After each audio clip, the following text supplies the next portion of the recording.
C-Node here. Welcome back to DOPEamine.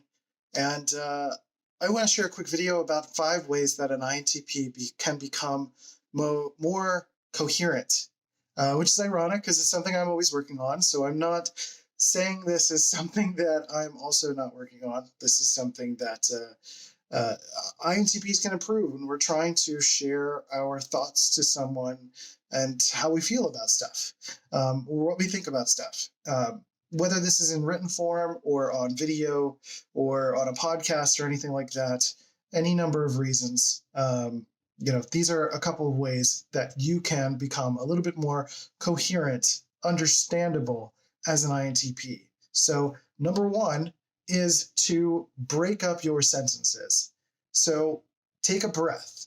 Whether you're talking, something I'm working on too when I do these videos, is like take a breath in between beats, let people catch up, and also give yourself an opportunity to check in with whether or not that person is understanding what you're trying to say. So if they have like a confused look on their face, that's the opportunity for when you're taking a breath to notice them just as much as you're noticing yourself. And sometimes taking a breath helps you to not try to force those connective bridges that we have in words, a lot of those statements and ahs and all of that stuff. I know that I talk too fast sometimes. When I get really excited, especially as an INTP from Philly, when I get excited about a certain topic and I get really animated about it, I can just go and go and go and go and go and not stop, which you've probably seen in some of my videos and something I'm continuously working on. Breaking up your sentences is a good way to just add some air, some oxygen, some negative space in between things, and it gives you a little bit of room to just let things breathe. The same thing with statements online, or writing. If you're doing any professional writing, to take like more of a blog style approach and just like break things up. 2 or 3 sentences per paragraph instead of 5 or 6, for example. I'm not a grammatical expert, but I know that this allows for me to almost highlight my points separately. Now, this is also something I gathered from being an INTP who also has ADHD. I get overwhelmed easily. So making that adjustment to where I can actually understand what I'm saying so that most likely other people can understand what I'm saying helps breaks things up a little bit. Number 2, care about grammar somewhat. Vocally, it's again putting those spaces in between things, adding periods to the ends of sentences, as opposed to a run-on sentence where you're just talking and talking, stream of consciousness over, blah, blah, blah, blah, blah, blah, and someone has to catch up to what you're trying to say. Use those little pauses in your speech the same way that you would when you're writing a comma to explain something. Or use a bit of a musical cadence can kind of help with a little bit of your vocal expression. But the same thing with writing things out. Caring a little bit about grammar, not being a grammar Nazi, but caring enough to be able to, again, be understood, to be coherent, to be so you can better mark your points, add those breaks, and add a little bit of your personal touch, which is number 3. Use grammar to express emotions or your unique voice. So ... I forget what the actual term for that is. Is that ellipses? I forget. I'm again not a grammar expert by any means. Commas, exclamation points, especially if you're an INTP and you're trying to show a little bit more emotional excitement. Throw in the exclamation point in there to show that you're excited about something. So it doesn't have to be formal. That's why I'm saying like care about grammar somewhat, because break the rules a little bit to allow yourself to be more expressive. So sometimes being expressive means not necessarily doing what's expected of you when it comes to using proper grammar. I know a lot of people get hung up about like the Oxford comma and all these other different things related to different grammatical things that you're supposed to do or not supposed to do. I'm telling you that once you learn the rules, now it's time to break the rules, right? In favor of expressing yourself. So take a moment, use some of that musical cadence if you have it, add those dots in some of your language, or whatever way that you kind of naturally express, add a little bit of flourish, and then you can kind of be able to express yourself and be able to be more coherent and be emotionally expressive at the same time. Number 4 is to pause to edit for clarity. So if you are, in this case, I'm doing stream of consciousness. I'm not necessarily pausing to edit for clarity, but sometimes I do that when I'm stopping, when I have that period at the end of the sentence. I take a pause, and I'm almost doing like a rapid edit process in my head. And while I'm talking, I'm also doing introverted sensing and reviewing what I've just said to make sure that I'm saying what I want to say. But that's also the case when you're writing something out. You're writing a paper, or you're writing a tweet, or you're writing a Facebook post or something.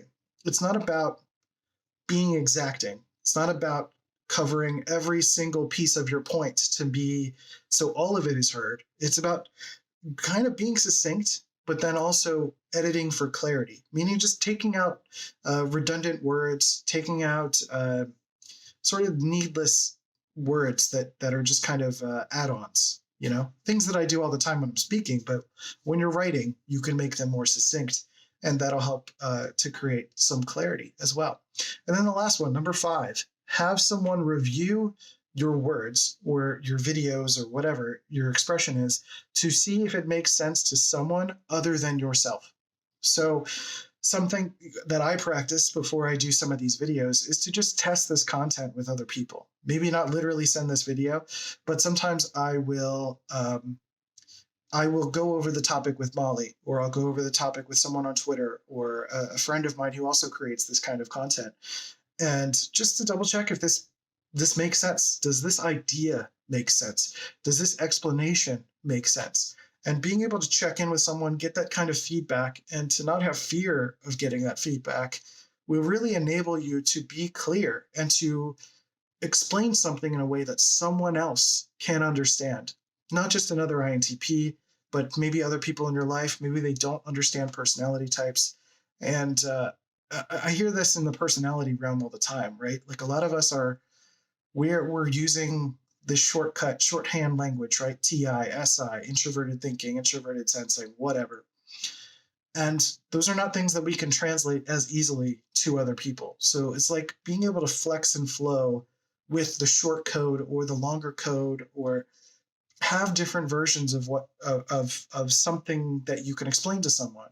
So if I'm at a party or something and someone asks me about personality stuff, I'll typically have like a short version, a medium version, and a long version. So if somebody wants to hear all the details, they'll usually give me that signal.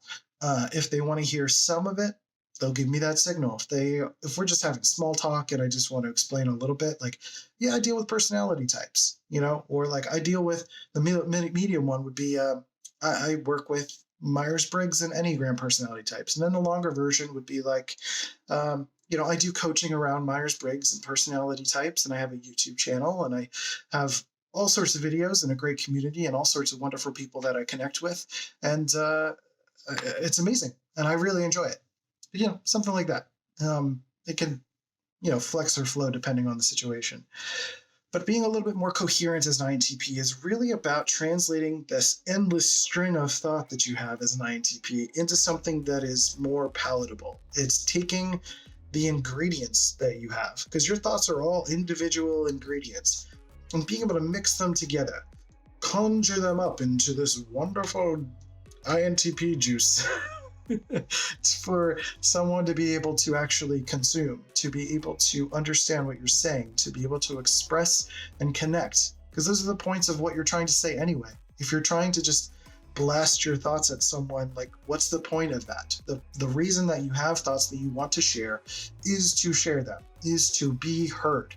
So practice these things, see if that's something that clicks with you, and let me know in the comments below if any of these have been helpful, or if you have some of your own tips that you would like to share with the fellow INTPs here on this community on DOPEamine. So I appreciate you for being here. If you go to our website at DOPEamine.life, you can join our mighty networks by signing up for our email list. And if you're an INTP, you will also get a free ebook for signing up for our email list.